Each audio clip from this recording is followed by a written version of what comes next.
to the field. Terror of the tiger, I'ma always keep it real. Everything gon' get devoured, it's the power. LSU with Carter, it's the power.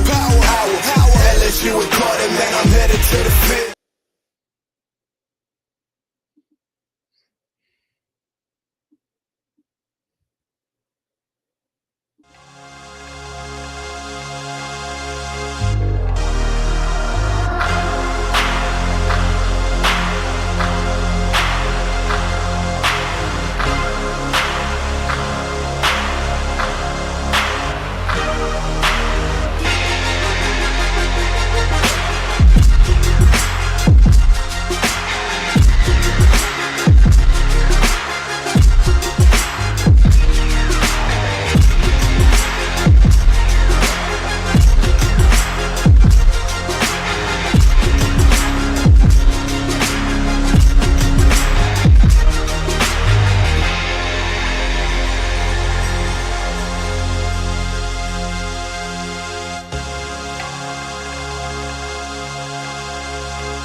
Until the start of the season, I am ready to talk about the next year LSU defensive depth chart. And look, I am so excited to share that we probably got the best Patreon comment we have ever received from Mike, who knows quite a bit about sports recovery. And on Patreon, by the way, if you sign up, you are automatically entered to win this Ja'Marr Chase autographed jersey valued at $200. And by the way, if you sign up for Patreon during a live stream, guess what? You get your first month free. So I will leave the comment there. You got to go check it out. But he broke down one very interesting part to this whole Harold Perkins equation.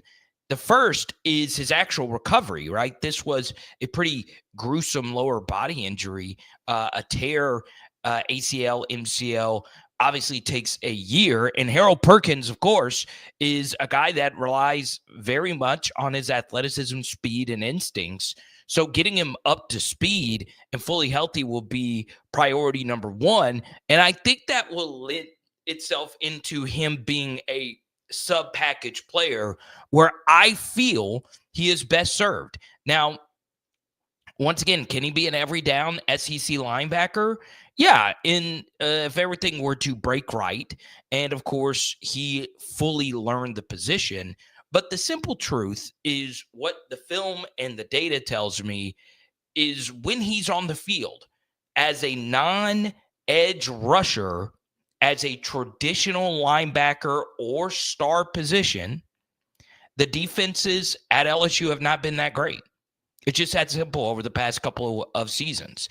Now, that doesn't mean he's not going to be great in the future. That doesn't mean it's not going to work with him at the star.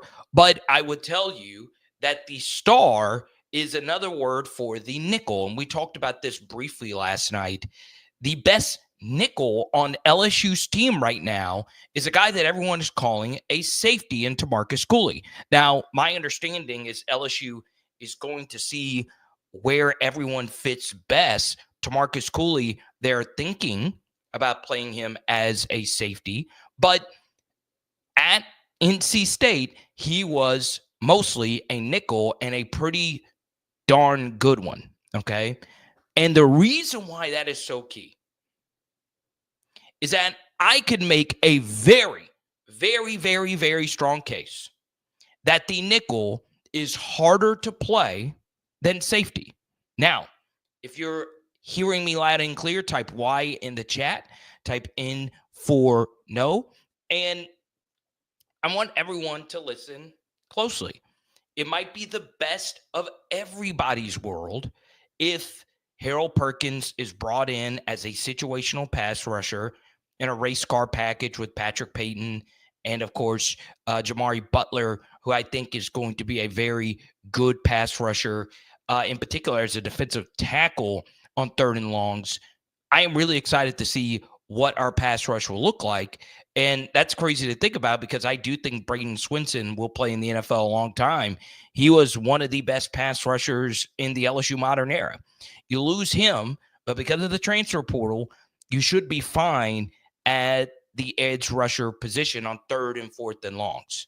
Now, the reason why this Harold Perkins discussion is so fascinating is that we are penciling in that Mansour Delane is going to be one of the starting corners, but he could also play safety if we need him to.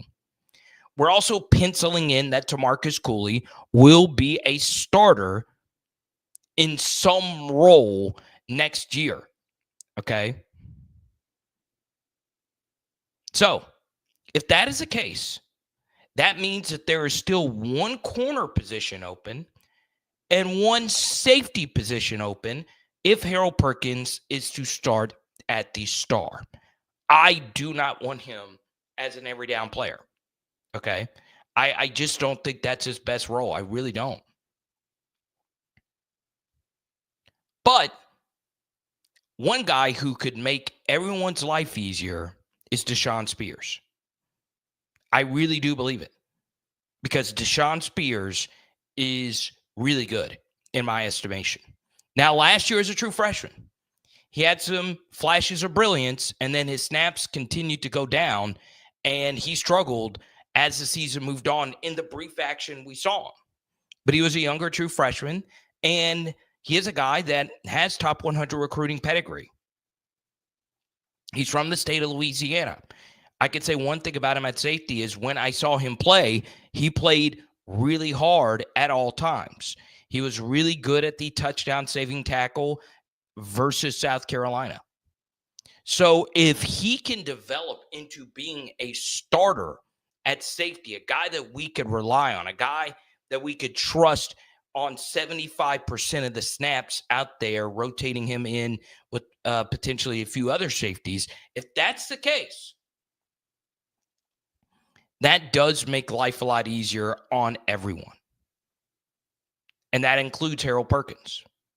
And why is that the case? Well, on clear passing downs where we really do need coverage, you could have Cooley at nickel, you could have Spears at safety, and hopefully there is some other safety that fills in out there. And if that's the case, you can play Harold Perkins closer to the line of scrimmage, which is where I think everybody wants him. Now, is he a bad coverage player? No. His coverage grades per PFF are really good. But when it comes to coverage, that is a very subjective term. It's kind of hard to grade coverage. What I believe will happen, because if you look into next year, we're playing teams with quite a few receivers that are 4 or 5 deep at the position. Starting off with Clemson, who has really good receivers. So what are they going to do? Well, they're going to spread us out. That's what they're going to want to do, especially if we are in with a Harold Perkins at nickel. That would be more of a 4-3 alignment, right? Most defenses in the modern day base out of nickel. So we'll see. We'll see how it plays out. Now, this is interesting. From Amacat, is Harold Perkins, and this would be the next thing, would he be a better player at this position than Major Burns was last year? The answer to that is yes, because I do think Harold Perkins would make more explosive turnover types of plays, And Major Burns got burned in coverage at nickel anyway. Really bad. In particular, his actual, for me, on my grades, okay, his worst coverage plays actually happened when we played the non-Power 5 schools. So it was Nichols burning him and South Alabama burning him really badly in coverage. So I do prefer Harold Perkins to Major Burns in that role. I wasn't a fan of Major Burns in that role either. Okay. Now, why do I say all this? Well, that role is just very hard. It is really, really, really hard to find a reliable nickel. Okay. You take a look at 2019 LSU. That guy didn't really emerge until the end of the year, and that was Kerry Vincent. But next year, I am very high on this LSU defense. I really am. Okay. Let's go to Christian. Perk should have just transferred. No, I disagree with that. Guarantee it wouldn't even be a question if he should play every down at anywhere else. We are a joke. Okay. So, and look, Christian, there's quite a few people that are with you. And once again, this is, I know some people will take what I've said as like negative. No, I'm just trying to find the right role. So my question for you and everyone else that wants him to be an every down player, what does that look like? What position do you believe that actually is? I think that's a very important question in this whole equation. Okay. And if that answer is a jack defensive end role, then that's just not going to happen. Patrick Payton and Jack Pyburn are very good, proven power 4 ends. Well, do you want him to play alongside Whit Weeks? I would be open to trying it again. I really would be open to trying it again. I think Harold and Whit would be the most athletic linebacker duo we probably ever had with those two in that role. Now, obviously, Patrick Queen and Jacob Phillips have a lot to say about that. There's quite a few that have a lot to say about that. But in terms of sideline to sideline speed, that might be the fastest linebacker duo we've ever had. But I don't know if they want to do that again. I don't.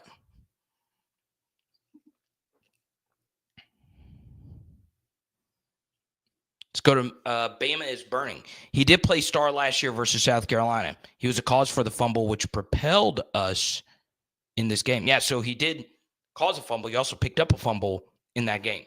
But this is my question to you, Bama is burning. What did both of those plays have in common?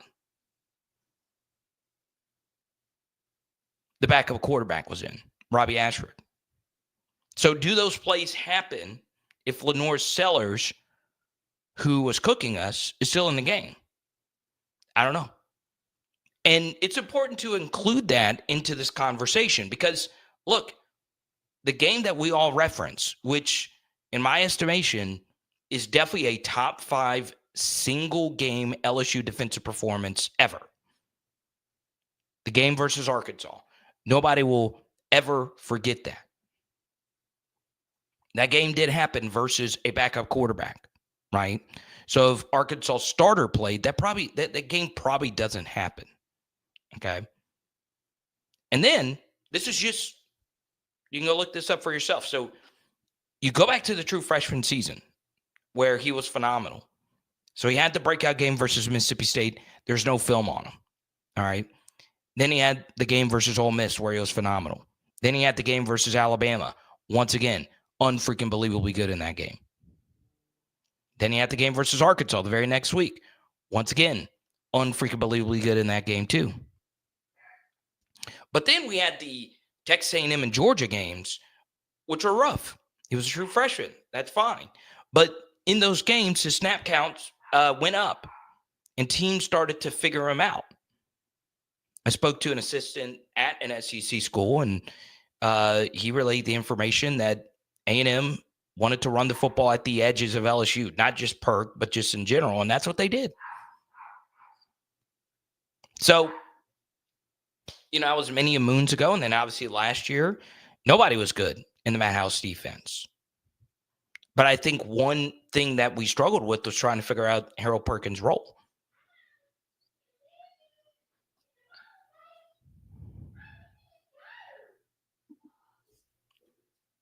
All right, Christian. We're seriously talking about putting Perk on the bench. It's sad how this program failed him. All right. So let me ask you this. As far as putting someone on the bench, there are plenty, and I mean plenty, of defensive players who were rotational guys that did not play every snap of every single game. Okay. In particular, guys that cause a lot of havoc, which is what Harold Perkins does. That's his main thing. That's what we know he can do at a high level, which is blitz and cause havoc. That can be a rotational piece. And you look, we have had quite a few LSU defenses where that rotational piece was a big part of who we were. Okay. Take, obviously, an example that's really close to me, Ron Brooks. Ron Brooks played in the NFL. He was a big part of the 2011 defense. Now, he wasn't a starter. He didn't play every snap, but he had a profound impact. He had 2 pick sixes. You look at some of these other LSU linebacker cores. All right. We had Jacob Cutrera, who was good, played in the league as well, but there were superstars ahead of him. Kelvin Shepard, Perry Riley. So there was a rotation. Okay. So it's not a bad thing that a defensive player is not an every down player. You know who else doesn't play on every down? Your best receivers don't play on every down. Obviously, there's some exceptions to it. I prefer a tighter wide receiver rotation in my mind. But our best receivers this year played about 600 of the available 884 snaps, which is still relatively high. So it's okay. It is perfectly fine, especially a guy coming off injury, to have a guy not be an every down player.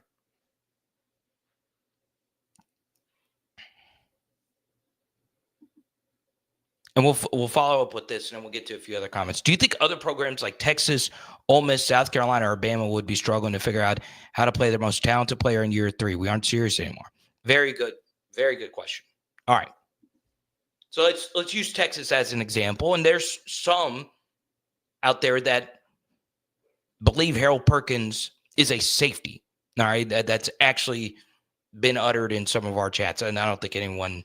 I don't believe that, but I think most of you don't believe that. So you're thinking he is a nickel. All right.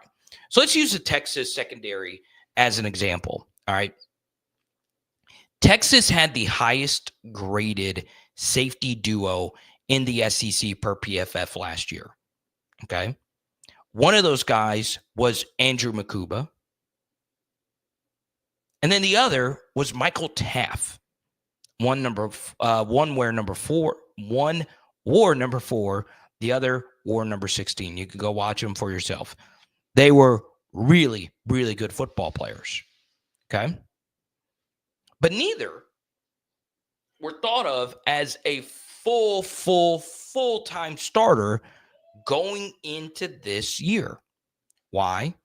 Because Texas had another safety from the state of Louisiana, and Derek Williams. All right. So what was the plan? Well, you can rotate. You don't have to be on the field every down. You just don't need to. Okay. And my question for anyone that would want him to be on the field, let's say 80 to 90% of the snaps, where would that be? That's you need to practically say that aloud. It's a little bit easier when you're discussing an offensive lineman because that is a 1-for-1 thing. It's either you're playing left tackle or you're not. You're playing right guard or you're not. Defense is different.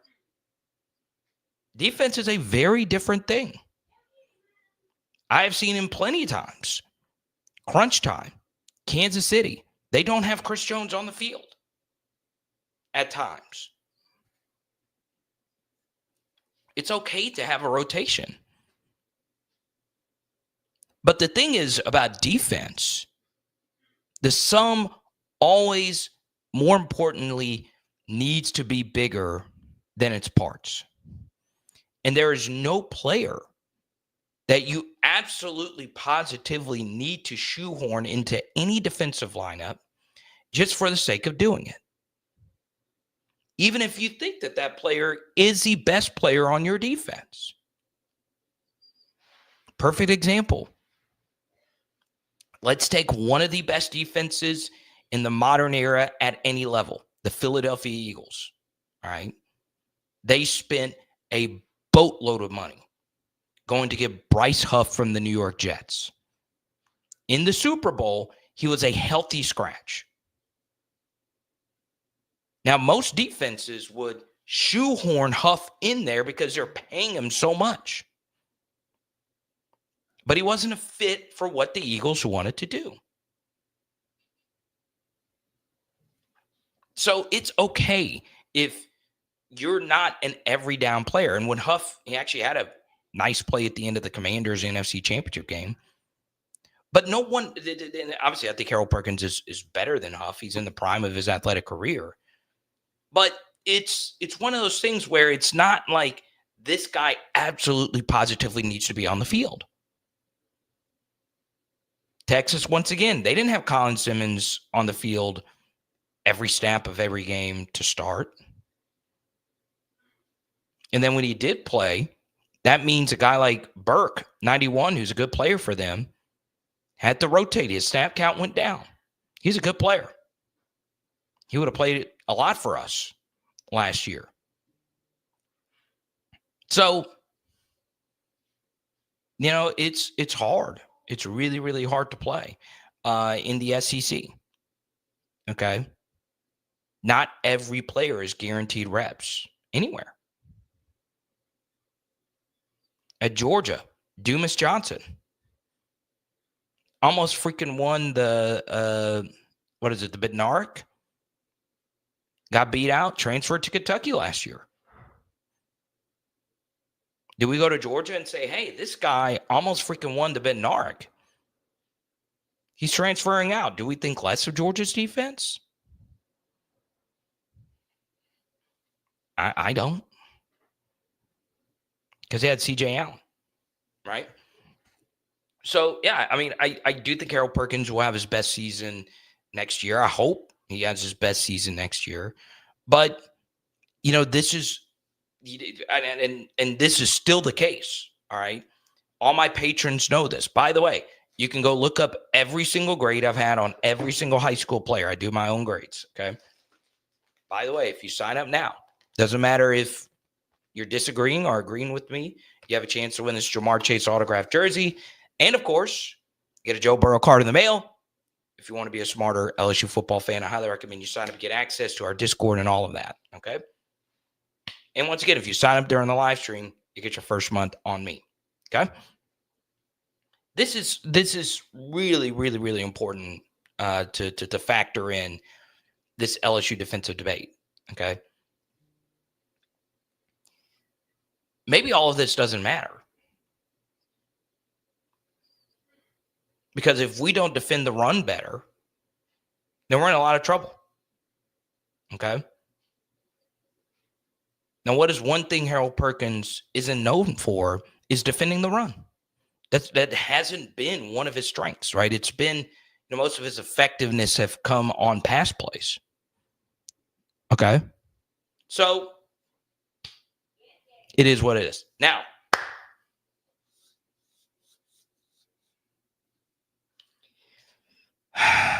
this would be my next thing. I do believe that the LSU defensive tackle room will be better next year. And I think that's a good thing. I don't think that's necessarily a hot take. J.O. Paez and JVR Suggs, yeah, those are going to be some misses. But you do get Guillory back. You do bring in Sadir Mitchell. You do bring in some interesting true freshman players. I'm still very high on Brandon Brown, way higher than consensus. Okay. But, he's probably going to get a higher grade from me than what his 3-star rating would indicate. To this day, all right, to this day, Harold Perkins is the highest graded defensive recruit or recruit at any position that I have ever graded. All right. Since Leonard Fournette. Now, I didn't start putting numerical grades on players. I believe my first year was the 2019 recruiting class. And then it officially became a thing on Patreon. Okay.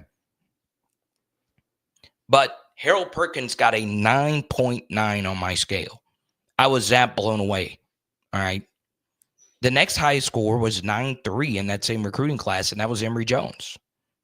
Okay, you guys know how high I was on Caden Durham. You guys know how high I was on Will Campbell. They weren't close to what I thought of Harold Perkins.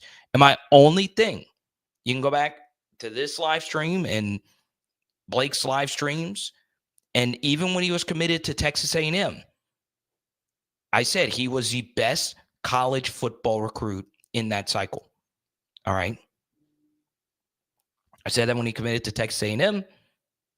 Lucky enough, he ended up picking us. All right. If anybody that wants him to succeed, it's me, because I said, hey, I think we're looking at someone that will remind us of Tyrann Mathieu. And it happened. All right. But it was always a thing of what his best position actually is. Okay. I will say, though, one big thing that he does that will be very relevant and will be one of the big things when it comes to having Harold Perkins on the field more than not is his ability to shut down dual threat quarterbacks. Now, our defense as a whole has struggled with that, as many of you know. But Harold Perkins can run down any quarterback. Okay, there's just not a quarterback that can outrun him. Sellers is probably slightly faster, but Perk can hawk him down.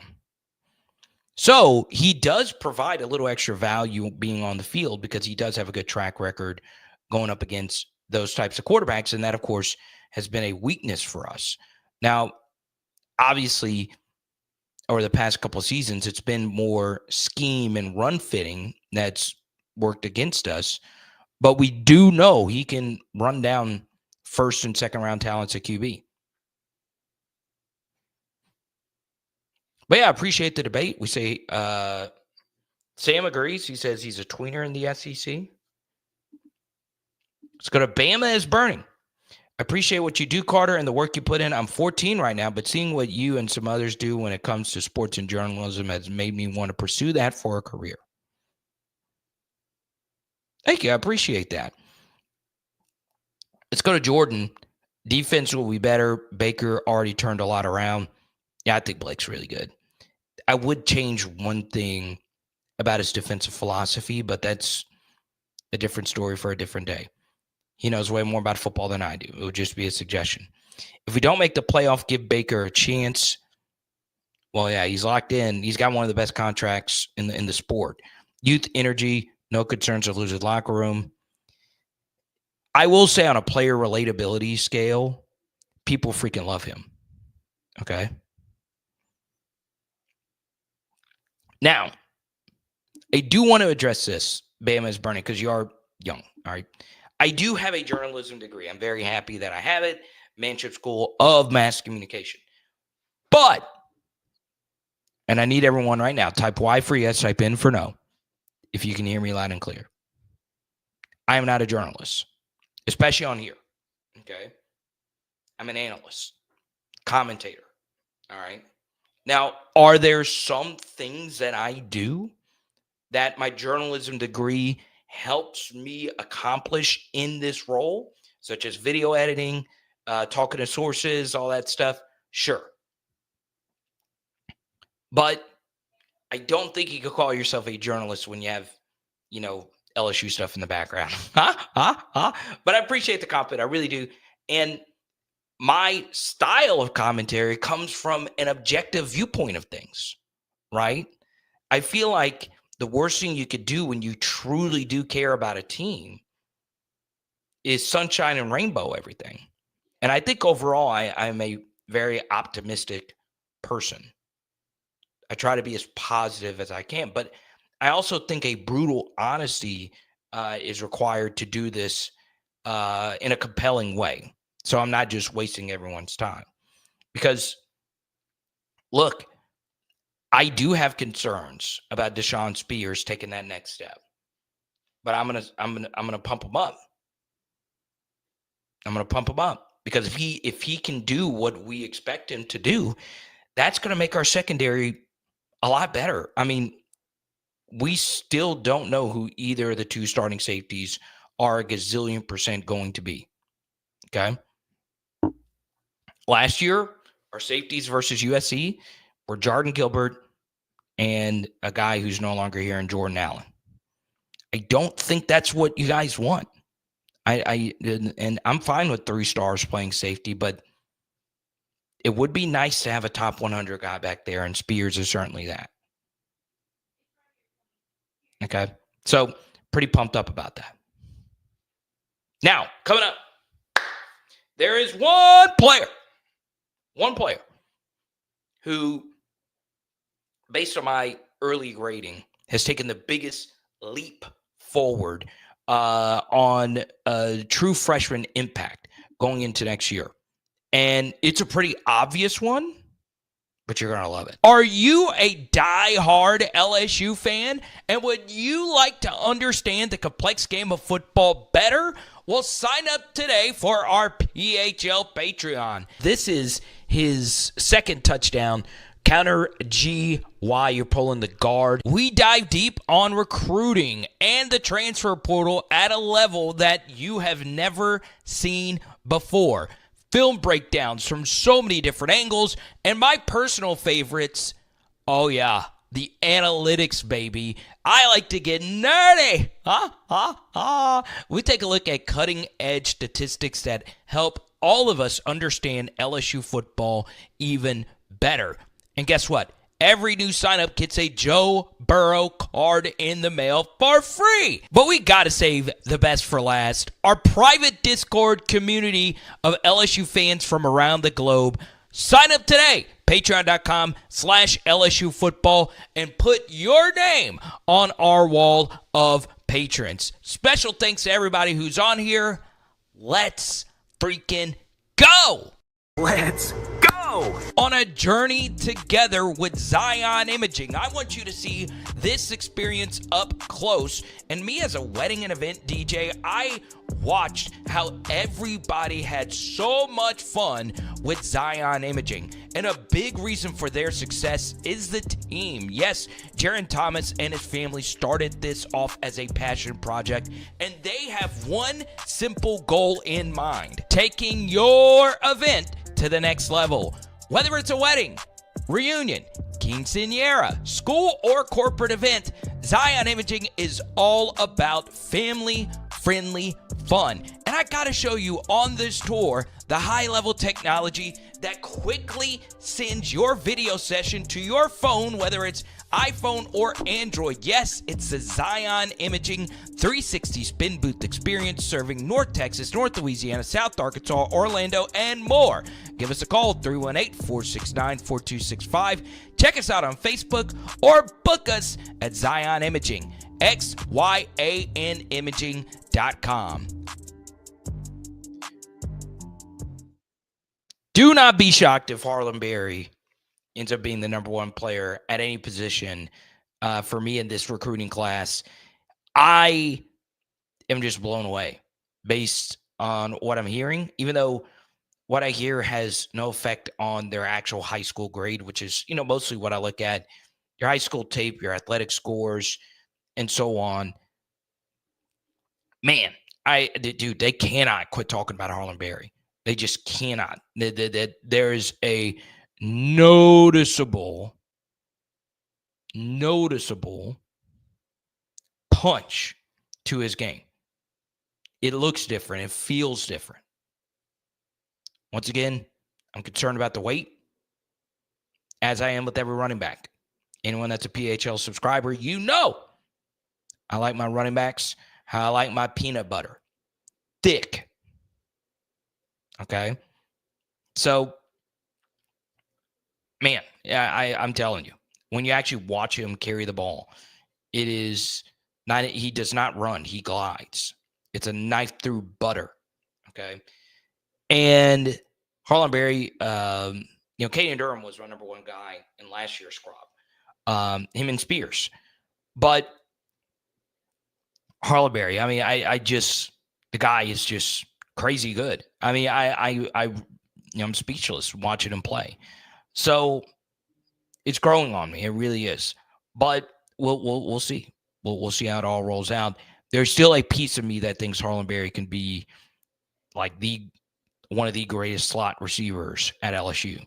Like what we expected Trey Quinn to be. That's a throwback. Huh? I love it. But yeah, if you have any questions, feel free to reach out. I'm always helping out the younger generation of journalists. Okay? Now, I want you to take a look at this. I know we're a football stream, but you guys know this time of year, I'm all about women's basketball. But take a look at our current sports, not named LSU men's basketball, that's ranked. Baseball, number 2. Gymnastics, number 3. These aren't SEC rankings, folks. We're talking about national rankings. Softball, number 5. Men's golf, number 8. Women's basketball, number 7. Beach volleyball, number 8. I bet you didn't know we had a beach volleyball program. Women's indoor track, no surprise there, number 8. Women's tennis, no surprise there, number 9. Women's golf. Can you name the greatest LSU women's golf player of all time? I'm happy to call her a friend. Number 20, women's swimming and diving, and men's swimming and diving is number 22. Shout out to the natatorium. Not only is it a great place, it's also one of my favorite places to tailgate. Shout out to you, Samuel. We are an everything school. And when we hire Rick Pitino or Tony Bennett, we're going to be everything. Okay? Now, one thing I'll say about this. We're still early in some of these sports. Baseball, very small sample size. Game versus Nichols got canceled today because of the weather. Hate that. Women's basketball, only 2 losses on the year. Can we fix what we need to fix, which is, of course, the fourth quarter? And the answer to the women's golf trivia question, Madeline Sagstrom. Superstar. If you don't know who Madeline Sagstrom is, look her up. She's a beast. Shout out to the Symetra Tour. It was actually a non-LSU event that connected me with Madeline Sagstrom. Okay. So there you go. Now, tomorrow, it's done, but I'm going to release it on Friday morning. I did get a few interesting comments from my Matt McMahon commentary. Okay. On Friday, on Patreon, there is one stat, and I couldn't believe this to be true, that backs up something that we have all said about LSU men's basketball that normally predicts brutal tournament success. Now, we're not going to the NCAA tournament, but this one stat helps me every year pick who I want to go far in the NCAA tournament. All right. So that deep dive will be released on Friday morning. Okay. So be on the lookout for that. I guarantee you it is worth the price of the subscription. Okay. So there you go. Whew.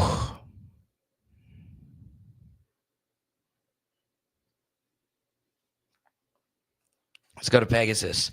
Much like Trey Dez, I'm stepping away from LSU men's basketball until further notice. That is a thing of beauty. Let's go to Jerry Coates. Government peanut butter? No, I'm talking about that Jif. That's what I'm talking about. You know what I'll say, and okay, Dante's in here. Let's go. One thing I'll say, I cannot underrate how much like store brand products have taken over our society. So as the price of everything goes up, all of us are eating Equate, Great Value. What's the Costco brand? What's it? Kirkland's? Y'all eat that Kirkland sausage?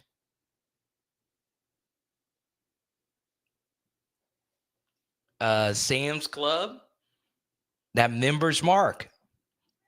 Okay, I'm actually wearing my niece spent her money to get me this shirt for my birthday. Shout out to you, Presh. She got me this Member's Mark polo. Looks snazzy, huh? You guys know I'm Roback pilled, but I ain't got Roback money. And I'm a polo guy. I have moved into being a polo guy because they're comfortable. They cover up these rolls that I'm hopefully losing. Met with the nutritionist earlier in the week, and trying to get fit. Shout out to you, Amber. But trying to get fit, trying to lose all this. Lose all this weight. But it doesn't just melt off easy. See, my wife, she is like super de-duper disciplined when it comes to everything. She drinks a protein shake for dinner. She just skips dinner altogether. Okay. Learn that A1C.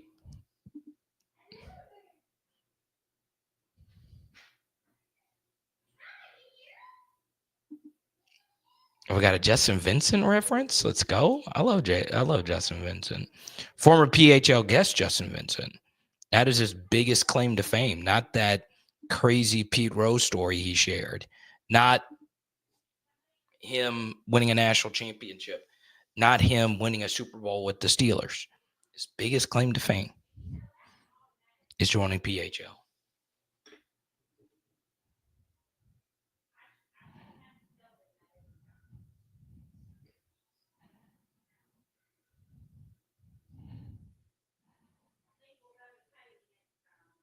I saw Pegasus ask earlier, what is the most underrated football stat? My answer to this is always the same. Dropped interceptions. It is the single biggest stat. And the funny thing, or it's not the biggest stat, but it's the most under talked about stat. All right. We do a good job of keeping up with dropped passes, but we don't do a good job of talking about dropped interceptions. I wouldn't be shocked if dropped interceptions had a pretty high correlation to if you win or lose a game. because it's literally a turnover that you are dropping. Okay. So let's take two examples. Both of these happening early in the game. Both games, the other team was a slight favorite. Okay. Look at how different LSU versus Florida turned out versus LSU Baylor. Now, what did both of those have in common? Well, Devon Key's interception attempt. The Florida one he dropped, which was thrown directly to him, and the Baylor one just kind of popped right into him. So the Baylor play was actually the easier play, but he should have made both of them, right? Dropped interceptions are so big. But it's also the inverse. We don't talk about turnover-worthy play percentage as much as we should. Now, PFF charts turnover-worthy plays, but I think there's levels to it. And I think you need to be careful with turnover-worthy play percentage because you don't know if somebody ran the wrong route, all right, or if there was just a miscommunication. The best example of this from like an LSU vantage point was Ryan Perrilloux threw an interception. Okay. And what happened, it was in the SEC championship game. Terrence Tolliver broke off his route. Okay. So any quarterback or receiver will tell you if you haven't played as much together, the breaking off of routes can get dicey when it comes to interceptions, right? That's why, Patrick Mahomes and Travis Kelce, they can see a coverage, and Mahomes knows that Kelsey's going to break off his route in another way. And I'm not talking about an option route. I'm talking about a post that gets converted into a corner, and Mahomes can automatically see that Travis Kelce's going to turn it into a corner. It's not how the play was designed, okay? So, I think interceptions and how we view them are important. Another underrated stat, I think, are sacks, right? And how we view sacks. It's important to contextualize sacks, okay? Look, sacks aren't the worst thing. But I do think, like, for instance, let's take Shedeur Sanders. All right, he takes a lot of sacks. Well, you know who else took a lot of sacks?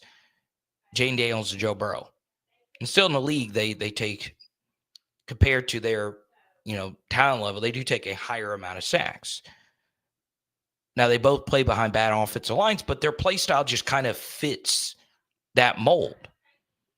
The return, though, is that they are so unfreaking believably good, the sacks just don't matter, right? There's reasons why they take those sacks. Sometimes they're taking sacks to eat a dangerous turnover-worthy throw, right? So, with Shedeur Sanders, he takes big sacks. I mean, huge sacks. That could be a pause-worthy moment. I just realized that. But it can knock him back 10, 15 yards. All right. So sacks are a QB stat. It is as much a QB stat as it is an offensive line stat. It is as much a play caller stat as it is an offensive line stat. Now, if you have an offensive lineman that's just terrible and gets beat off the snap, then it's not a QB fault, right? That's what I'm saying. The contextualization of sacks are very important. And the same is true as far as rushing the passer, right? You could be a really good pass rusher and never sack the quarterback. Okay. Take a few more here. Once again, I need to do a better job of it. Please, if you can, drop a super chat. It goes a long way. And I've not done a giveaway this week. Obviously, we're doing the big Jamar Chase giveaway. And welcome, Chase. What players am I most excited to see for LSU spring ball? First off, looks like you're getting ready to get a haircut. I'm guessing this is the post haircut shot. Yeah, I would guess so. Got a little lineup, a little fade. I go once a week. Shout out to Jason. I actually go to a barber college, so I get a lot of different people to cut my hair. So shout out to Justin, Quinn, Tanner, and Ashley. They'll do a great job. Okay. I have a really good environment in there. people of all walks of life. And shout out to O as well. Love going to a barber. There's nothing better. It's my therapy. Because I don't go to a whole lot of places. You know, when you work from home and you're a content creator, you're just kind of at home all the time. Okay. So, you know, I'll give you a position group, and that's tight end. All right. I think one thing that is very, very, very underrated is, of course, we know of offensive line play as a 1-for-1 thing, and you don't really lead the field. Now, what do I mean by 1-for-1? Well, if you're playing, you're probably playing every snap. Now, historically, LSU has had small rotations at offensive guard, but, you know, it is what it is. But to me, the biggest story here are the snaps being deoccupied by the tight end position. I just don't think we quite grasp how wild it is that Mason Taylor played as much football as he did. And for good reason, he was good. But the snap volume was ridiculous. All right. So this would be a question that I would ask all of you right now, because the big thing that we equate to being bad at LSU is what? Well, safety, right? It's been a position. The secondary, that's a position that's just fallen way the freak off. Okay. But let's take it one step further. All right. If we can. What's another position that we could say has fallen off? Well, it's tight end. Over the last 4 years at LSU, we've had one tight end. All right. Cole Taylor, for whatever reason, was not that great at LSU, but he's been really good at West Virginia. All right. But he was a major liability as a blocker, and he wasn't really all that great as a receiver. Now, I wouldn't say he was terrible, but he wasn't an SEC starter, and he was barely an SEC level backup. All right. And Jack Besh had to play tight end as a true freshman. Now, it was kind of a hybrid tight end, but it is what it is, right? Like, Mason Taylor stepped in the fall as a 3-star and played a lot of snaps. I mean, a ridiculous amount of snaps. He missed one game. He essentially missed one game. I was Mississippi State on the road. Okay. Y'all, that is ridiculous. And to add on to that, we led the SEC or amongst the SEC leaders in pre-snap motion. So Mason Taylor on almost every snap, back and forth, return motion. Also, we run a lot of verticals. Okay, so Mason Taylor running 30, 40 yards down the field. He also converted a lot of our 3rd and 4th downs this year. So we're losing all that snaps, and we're also losing a guy who did all of this. All right, so this is going to be the big thing. Are we going to be rotating that position more? Is Barry Sharp going to come in and run away with it? Or is Trey Green going to be a tight end, or we're going to make him a receiver? What about Donovan Green? What about Jay LaFleur, who's coming in? Okay. I have a year 2 grade on him, but maybe he's a year 1 guy. I don't know. But whatever the case may be, that is not only a lot of snaps, that is a lot of distance covered that you're losing. Okay. So that is, to me, the most interesting position group out of any of them. And to take it one step further, you're bringing in Alex Atkins, who's more so known for his offensive line coaching than he is his tight end coaching. All right. So that is the one position where we have a new position coach, which should be exciting. So there you go.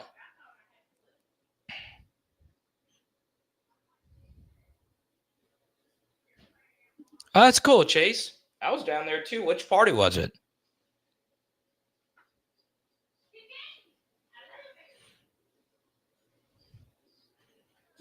So, J-Red, won't be on that much longer. Anthony, let's get, bro. None of y'all flying in, man. Antoine says, oh, why don't we talk some Dylan Moses? Dylan Moses is someone we've actually not talked a whole lot about. A very interesting personality. Probably one of the bigger true freshman personalities coming in on the team. So what I'm going to do, I'm floating through all these true freshmen here. Here's a guy that I think is flying a little under the radar, Aiden Anding, as is Damian Shanklin. You know, one thing that's interesting about Shanklin is I do think he was a slight victim of the you're a quiet guy and you've stayed committed thing, right? So he's been committed to LSU for a while and didn't have any drama with his recruitment. His ranking went down on every single service. I mean, he was a fringe top 100 guy. Now he's outside the 200. What happened? I don't know. Same thing happened with Tyler Miller. He was a fringe top 100 guy.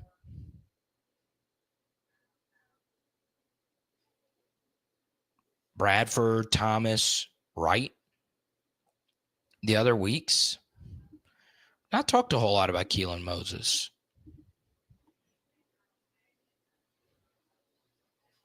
What about CJ Jim Coyley from Nashville? This is my guy right here. Brandon Brown. That's my guy. Don't know him. Never talked to him in my life. Now you're looking at a bunch of transfers.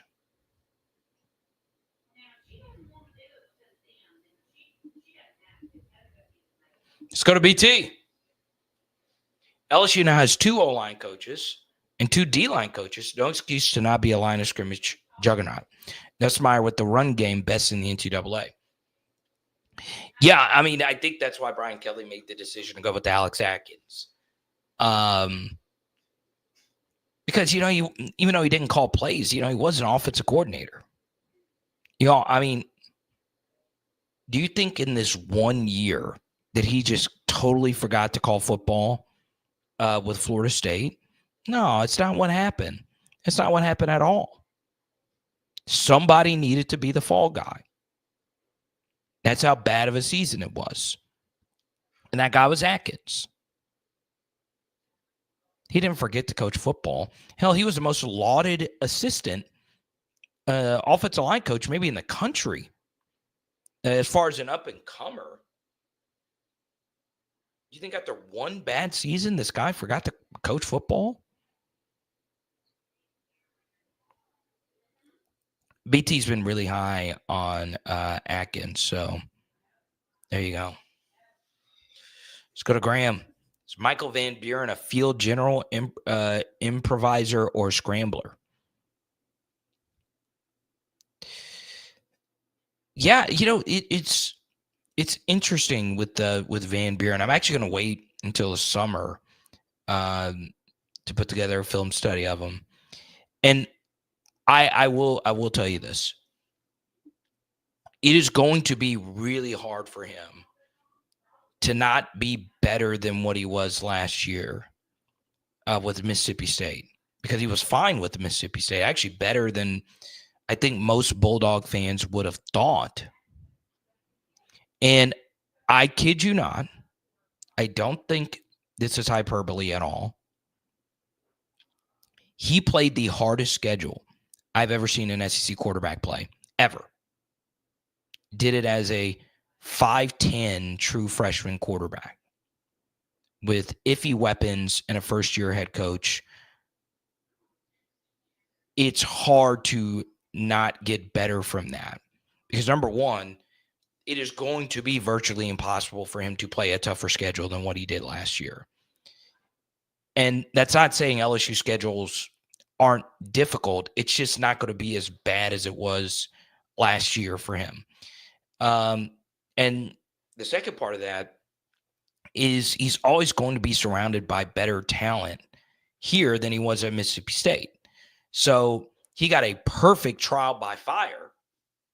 And then after that, he's going to get a better environment here.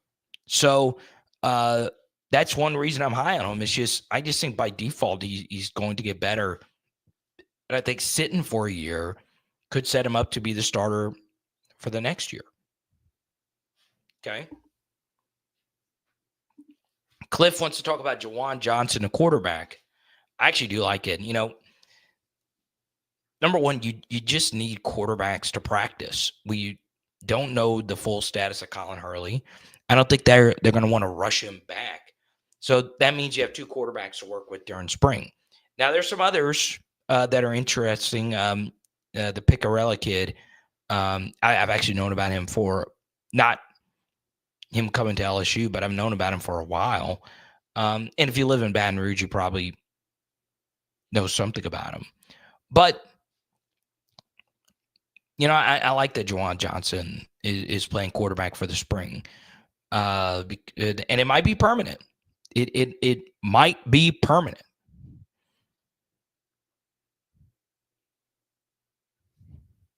Maybe that's his position, and we don't know yet.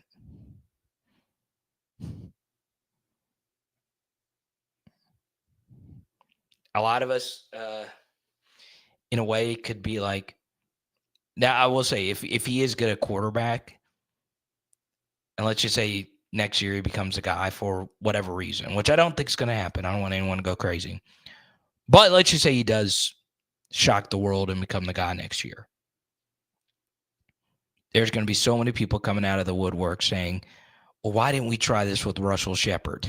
Oh, man.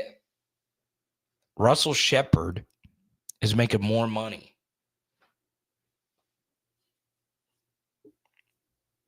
I mean, the only football players making more money than him right now are actual quarterbacks in the NFL. And if you guys want, I could reach out to Shep.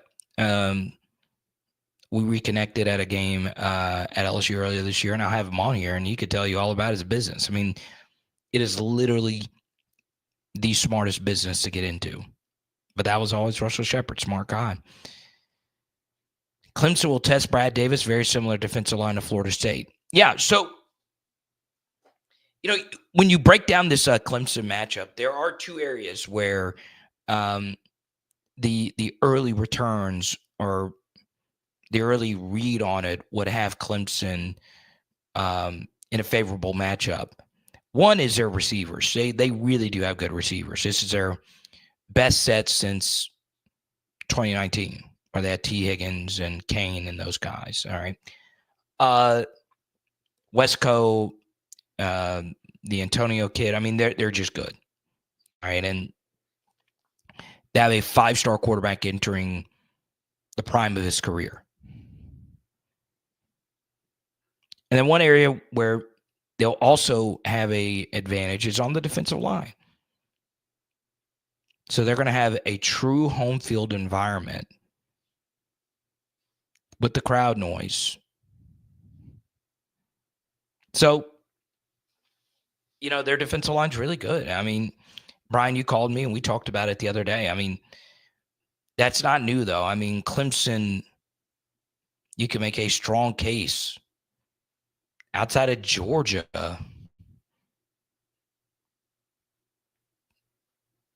Even then, that they produce the best defensive linemen.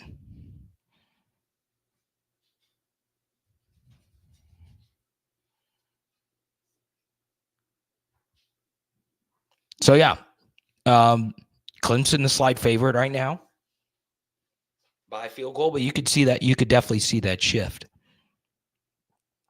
My hottest take, though, is I think we do have the advantage at quarterback, but many have that the other way around. So, we'll see.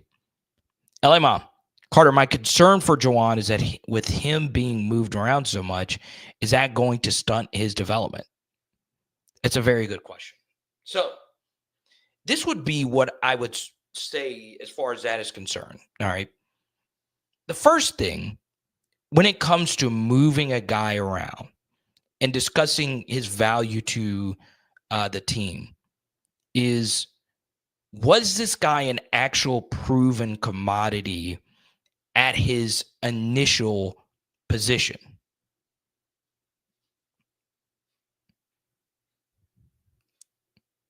Juwan Johnson wasn't, okay?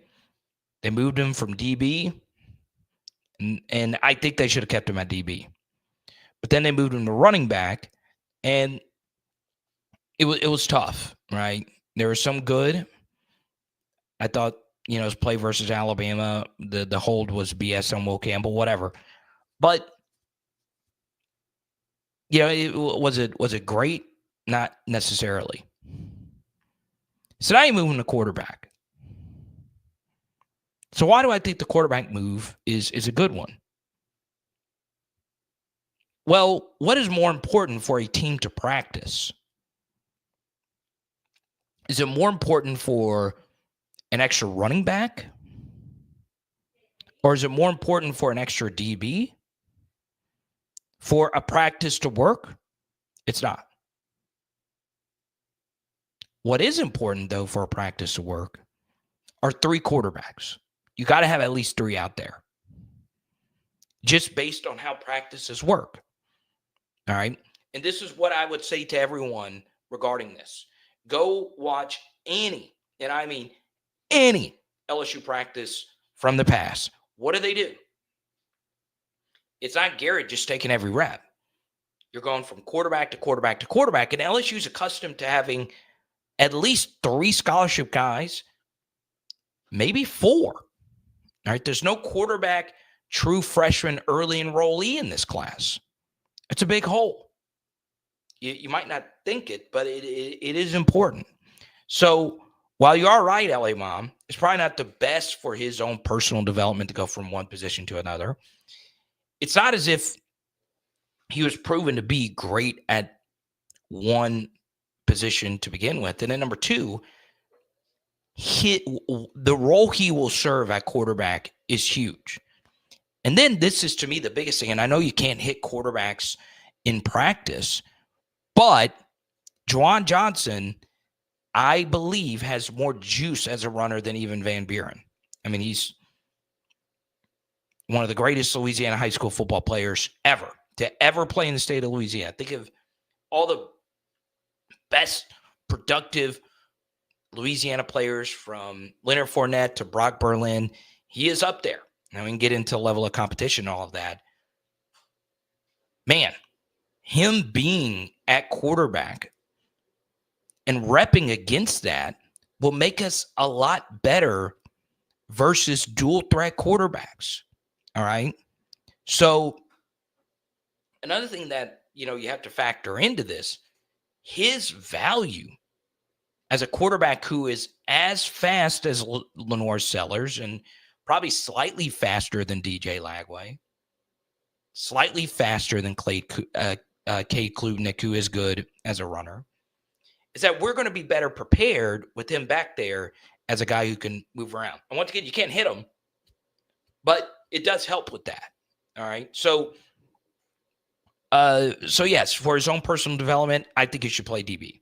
That's where you had him. We have a DB deficiency, but I do also think that he serves a role there. Okay.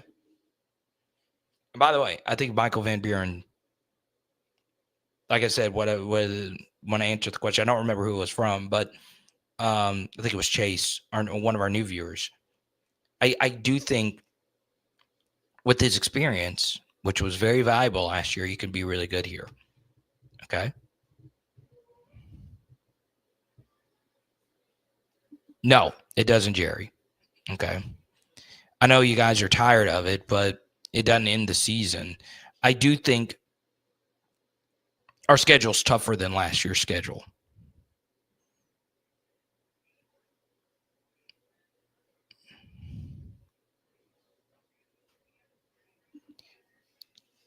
Yeah, that's part of it.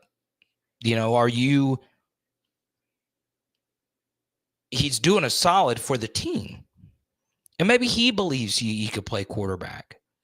What if Juwan Johnson goes out there, and let's just take it from his vantage point, and let's just say if we have a spring game and he lights it up as a quarterback in a spring game, do you know how many teams would want him to come in and play quarterback? I mean,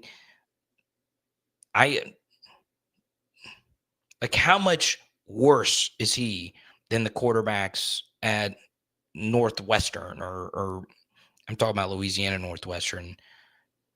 I don't know. I mean, he probably doesn't know that. It's probably something he wants to explore.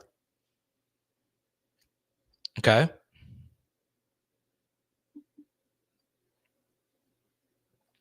Now I'll take a few more. I do actually have a wedding call at 7:30. Let's go to Dante. Ooh, this is a film study question. But what changes would I like to see in LSU's offensive play calling? All right, so since BT just super chatted, he's a big Alex Atkins guy. The thing that I think is going to be the most important.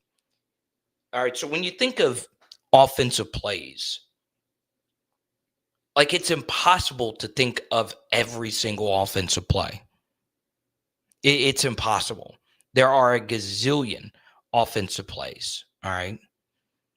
And for us to understand the intricacies of all of them is tough because we're not in the meeting rooms, we're not players, and a lot of us didn't play the game, and that's fine, okay? But you know what else it's tough for? The actual players themselves. It's really, really, really tough. And, you know, I tweeted out a clip earlier this week, and the one downside of the clip I tweeted out, it made Les Miles look good. And there's, and I have no problem making Les Miles look good. I mean, he was a great coach here. But, you know, if there was one big benefit of Les Miles being the head coach at LSU, is that he was so simple offensively. We were good at the things that we were good at. All right. Now, it reached a point of no return because teams knew we like to run power, but that was our bread and butter. That's what we did. We were going to smash your faces in the run game with power run schemes. Okay, it's just it was just us.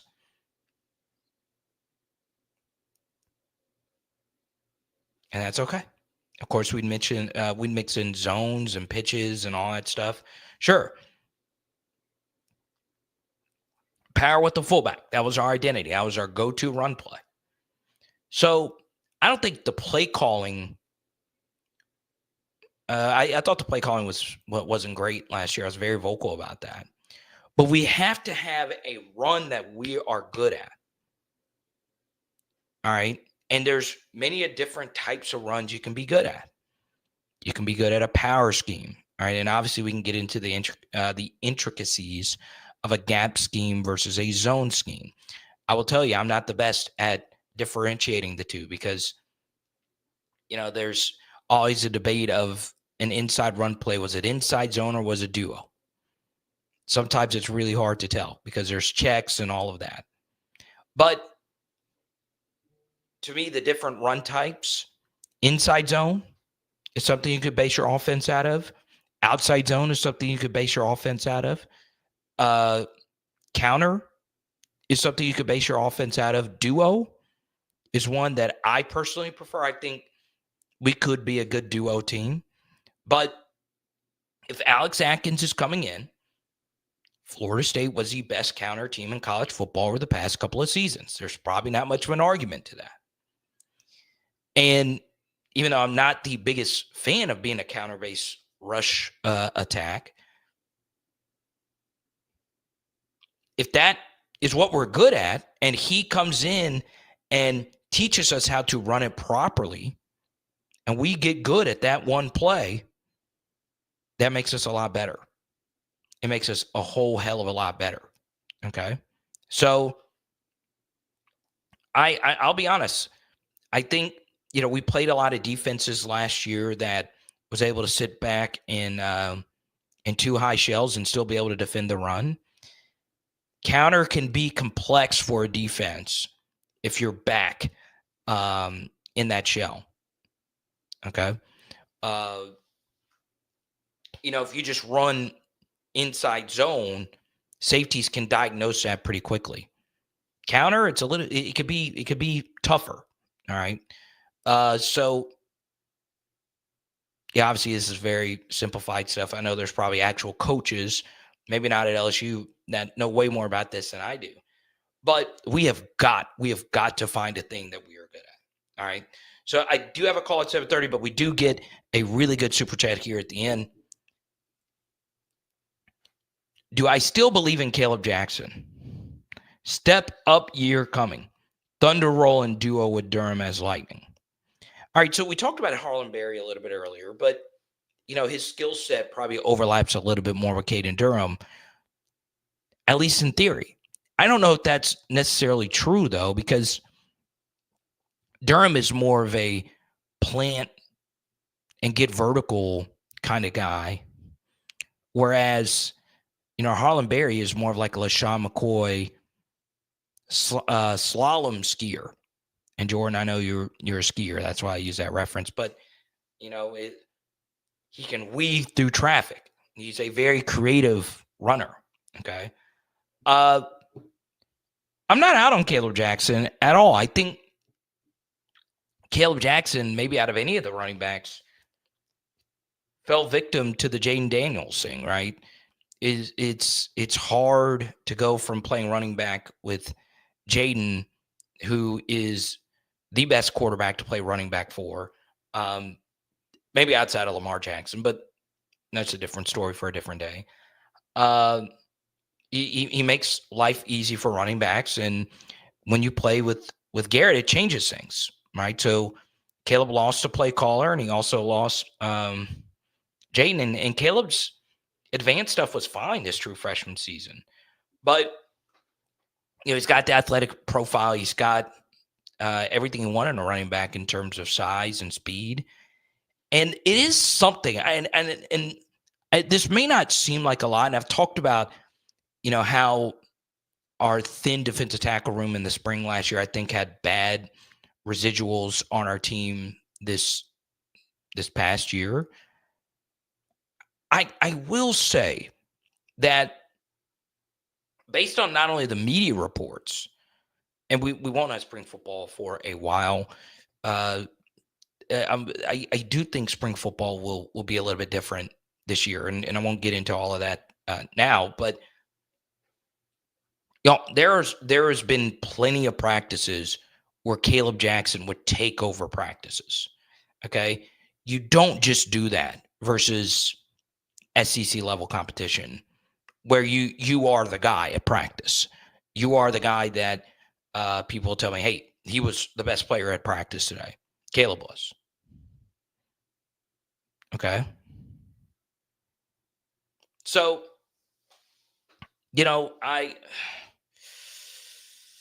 I'm not out on Caleb Jackson, but it was something that LSU just really didn't play him at all towards the end of the year. I also think he was put in bad spots. Like the Ole Miss conversion, that was a really bad spot for him. Really, really, really bad spot. I think he did some good things on special teams as well. Okay. Outside zone with Durham. He actually would be a really good outside zone back. The kind of Kyron Williams role. There's a Brian Kelly favorite right there. So there you go. But that'll do it for me. I don't know if we're going live tomorrow because I have a few things I do have to do. Obviously, off seasons get a little bit weird. But big shout out to our top super chatters, Brian, and we actually have a tie for first. Brian and, of course, my dear buddy, Jordan Haddad. Jordan, I'll be texting you a little bit later. And we'll talk to you soon. A really fun, healthy off-season live stream. And I got to show it one more time. Okay? This is just so cool. National rankings. Number 2, baseball. 3, gymnastics, softball, women's basketball, men's golf, beach volleyball, women's indoor track, and women's tennis, all nationally ranked top 10. Women's golf, number 19. Women's swimming and diving, 20. Men's swimming and diving, 22. Let's go. Mellow. Let's not get crazy here. Huh? It is. Power hour. LSU. Boom. I will say mellow. It wouldn't be the most preposterous thing. Tonight we are doing lemon pepper chicken wings. Let's go.